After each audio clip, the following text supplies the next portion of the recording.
అరవనాడులో నిన్న మొన్నటి దాకా ప్రేమించేసుకున్నోళ్ళు బ్రేకప్లు చెప్పేసుకోవాలని చేసేస్తున్నారంట. కొత్త లవర్ని ఎంచుకోవడానికి పోటీ పడిపోతున్నారంట. ఏందో అమ్మాయి, ఇక్కడ ఒక్కరిని సెట్ చేసుకోవడానికే చుక్కలు కనిపించేస్తున్నాయి. నువ్వెక్కువ ఊహించేసుకోక అబ్బాయి, ఇదంతా పొలిటికల్ లవ్ స్టోరీ. అక్కడేమో కొత్త లవర్ ఎంటర్ అయ్యారు కదా, ఆయన కోసం రెండు పార్టీలు తెగ ట్రై చేస్తున్నాయి అంట అనుకో. ఇంతకీ అంత అందమైన లవర్ అంటే మన దళపతేనా? అవునబ్బాయి, మనోడిని సంకరెక్కిచ్చేసుకోవడానికి అటు సేతు పార్టీ వాళ్ళు ఇటు పువ్వు పార్టీలో తెగ పోటీ పడిపోతున్నాయంట. హాయ్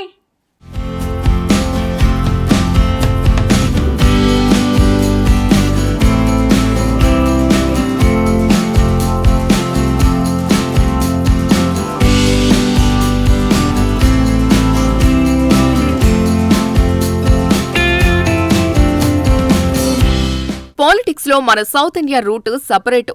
అందులోనూ తమిళనాడులో అయితే ఇంకా విచిత్రంగా ఉంటాయి. అక్కడ రాజకీయాలు అంచనాలకు అందదన్నమాట. త్వరలో జరగబోయే అసెంబ్లీ ఎన్నికల్లో ఈసారి థ్రిల్లర్ సినిమాలను మించిన రకరకాల ట్విస్టులు ఉంటాయని అనుకుంటున్నారు. దళపతి విజయ్ పార్టీ పెట్టిన తర్వాత అక్కడ పాలిటిక్స్ కొత్త టర్న్ తీసుకున్నాయి. రాబోయే ఎలక్షన్లో టీవీకే పార్టీ అధినేత విజయ్ చేతిలో కమలం పువ్వు పెట్టాలని చూస్తోందట కాషాయ పార్టీ. మరోపక్క ఈసారి డీఎంకేని హ్యాండ్ ఇచ్చేసి విజయ్తో చేయి కలిపేసి ముందుకు వెళ్లాలి అనే ఆలోచనలో ఉందట హస్తం పార్టీ.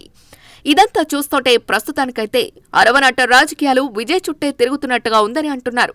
అసలు విజయ్కు అంత సీనుందా? ఆయన వైపు ఎందుకు చూస్తున్నాయి ఆ రెండు పార్టీలు అంటే దానికి చాలా స్ట్రాంగ్ రీజన్స్ ఉన్నాయని చెబుతున్నారు. అసెంబ్లీ ఎన్నికలు దగ్గర పడుతూ ఉండటంతో తమిళనాడు రాజకీయాల్లో కొత్త ఎత్తులు పొత్తుల కోసం ఎవరి ప్రయత్నాలు వాళ్ళు మొదలెట్టేశారు. ఎప్పటినుంచో బీజేపీ అక్కడ బలపడాలని కలలు కంటోంది. కానీ వీలు పట్టలేదు. ఆ పార్టీని అక్కడ బలపడే అవకాశాలు ఇవ్వటం లేదు స్థానిక పార్టీలు. అందుకే ఈసారి విజయ్ పెట్టిన పార్టీ వైపు ఆశగా చూస్తోందట. విజయ్తో పొత్తు పెట్టేసుకుంటే అక్కడ బలపడవచ్చు అనే ఆలోచన చేస్తోంది. మరోపక్క ఇప్పటికే కలిసి సాగుతున్న కాంగ్రెస్ డీఎంకేల మధ్య సీట్ల సర్దుబాట్ల విషయంలో పేచీ ఎక్కువైపోతోంది. అందుకే హస్తం పార్టీ కూడా విజయ్తో అయితే బాగుంటుందనే ఆలోచనలో ఉందట. ఇప్పటికే పీఎంకే పార్టీ డీఎంకే కూటమిని వీడి ఎన్డీఏ కూటమిలో చేరింది. ఇక జయలలిత ఉన్నంత వరకు ఎంతో బలంగా కనిపించిన ఏఐడీఎంకే ఇప్పుడు బాగా వీక్ అయిపోయింది. ఆ పార్టీ ఎన్డీఏలో ఉన్న బీజేపీ సీరియస్ గా తీసుకోవటం లేదట.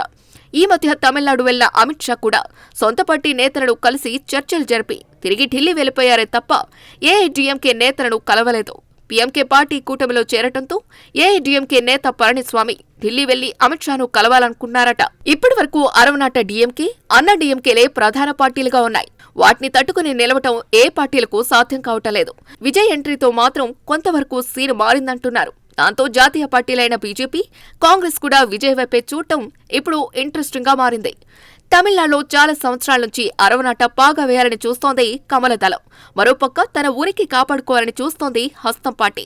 తమ పని నెరవేరాలంటే విజయ్ను గేమ్ చేంజర్ గా భావిస్తున్నాయి ఆ రెండు పార్టీలు. విజయ్కు ఫ్యాన్స్ ఎక్కువే. ఫస్ట్ టైం ఓటర్లతో పాటు డీఎంకే, అన్నా డీఎంకే పట్ల అసంతృప్తిగా ఉన్న ఓటర్లు విజయ్ వైపు మొగ్గు చూపే అవకాశం ఉందని సర్వేలు చెబుతున్నాయి.